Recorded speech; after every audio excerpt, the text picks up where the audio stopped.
ANC war veteran Mavuso Msimang, while reflecting on his first meeting with the late Dr. Sam Nujoma in 1965 as a youth, emphasized that the legacy of the relationship between Nujoma and Tambo is evident today in the strong diplomatic ties between Namibia and South Africa.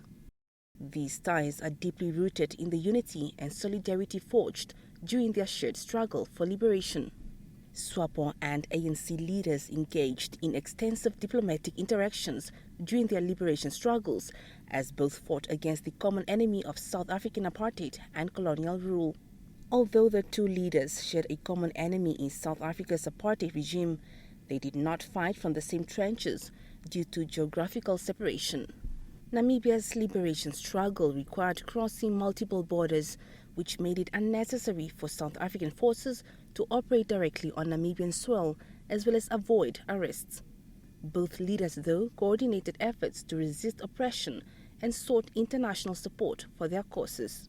But SWAPO, ANC, MPLA, FRELIMO, PIGC, and ZAPU always went together to the Organization of African Unity, it was called that then, to put forward their case for support.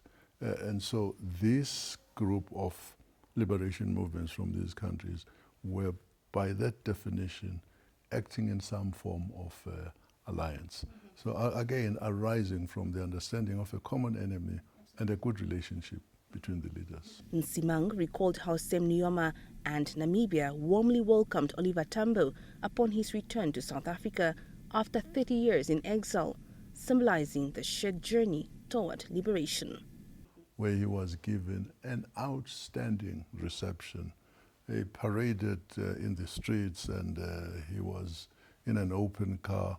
You could see, you could feel the relationship between these two people. And this was a Tambo who was proceeding to South Africa to say he had suffered a stroke. And he was going to South Africa to say, we've accomplished our mission. The enemy has agreed to come to a negotiation table. And he said, I have brought back the ANC intact, but the reception that he got in this country when he went back just told the story of how things have unfolded. In fact, I wish they had worked better than they have now, but we knew that we are at home here. He noted that Namibia and South Africa even share common anniversaries, such as 21 March, which is Namibia's Independence Day, and South Africa's Human Rights Day, reflecting their intertwined histories. Msimang emphasized that the strong relationship between the two nations has endured since then, but expressed hope for closer collaboration as both countries face similar political challenges in the post-liberation era. The ANC war veteran, who came to pay his last respects to the late Dr. Sam Nujoma, described him as an authentic and courageous leader, deeply committed to the liberation struggle and willing to take significant risks in pursuit of freedom for Namibia and the African continent. We grieve with you, we mourn with you, but we also celebrate with you. Absolutely do.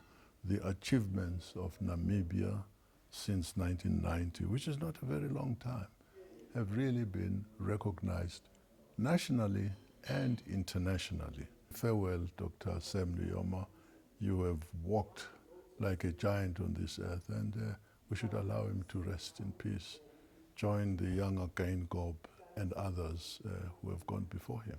The passing of the late founding president has prompted many to reflect on his legacy and aspire to continue his work, hoping to emulate his impact as a liberator and a formidable leader, though acknowledging that filling even half his shoes will be a difficult task. Siamandikwa, NBC News.